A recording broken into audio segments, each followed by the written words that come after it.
मुलांनो, नवा दिवस नवी कथा. आजच्या कथेचं नाव आहे भुंकणारी कुत्री. एक शेतकरी होता. शेतकरी म्हटलं की त्याच्या घरामध्ये कुत्री, मांजर, जनावर, पशु पक्षी सगळं आलंच ना.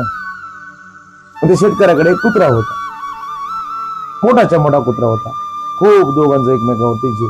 शेतकरी शेतामध्ये चालला की कुत्रा त्याच्यासोबत शेतामध्ये जायचा. एक दिवशी असंच झालं, एक ग्रस्त त्या शेतकऱ्याला भेटण्यासाठी घरी आले.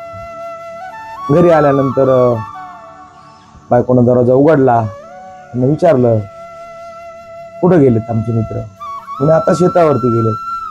आणि मग त्या शेतकऱ्याच्या बायकोनं त्यांना शेतामध्ये फोन लावला की असं असं तुमच्याकडे भेटायला कुणीतरी आलंय, तुम्ही पटकन काय करा, घरी या. घरापासून जवळच असणारं शेत, काही एखाद्या अर्ध्या किलोमीटर असणारं शेत. आणि मग शेतावरून तो शेतकरी घरी परत आला. त्याच्यासोबत त्याचा कुत्रा पण होता. आणि मग हे आलेले सदग्रस्त मित्र त्यांना भेटले, त्यांचा नमस्कार वगैरे झाला. शेतकरी आरामात घरी आला होता.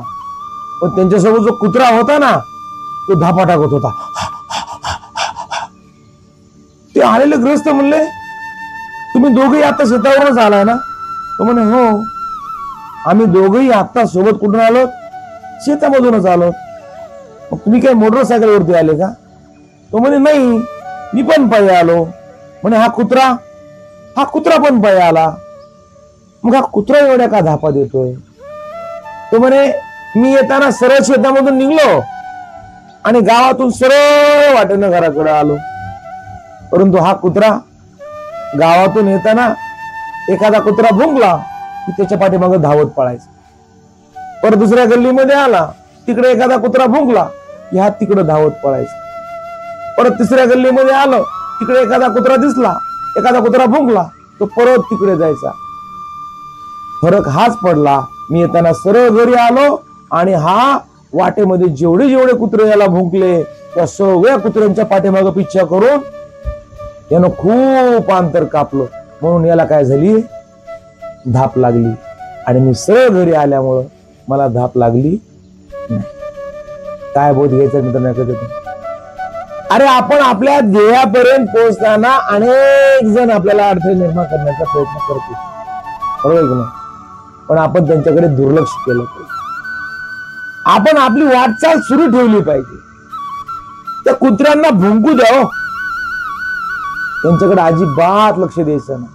आपलं ध्येय साध्य करण्यासाठी थेट आपण चालत राहायचं, बरोबर आहे की नाही? यश एक दिवस नक्की मिळेल.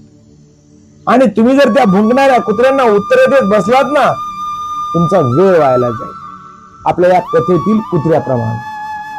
आणि तुम्ही जेवढे त्यांना उत्तरे द्यायला जाल, तेवढे तुम्ही तुमच्या ध्येयापासून काय व्हाल, दूर जाल.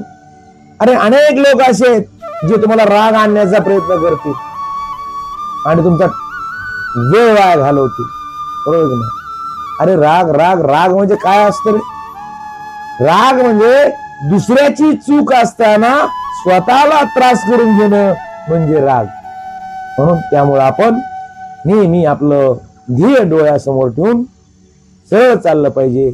इतरांच्या बोलण्याकडे अजिबात लक्ष द्यायचं नाही. कोणाच्या टीकेला उत्तर देत बसायचं नाही. खूप खूप धन्यवाद.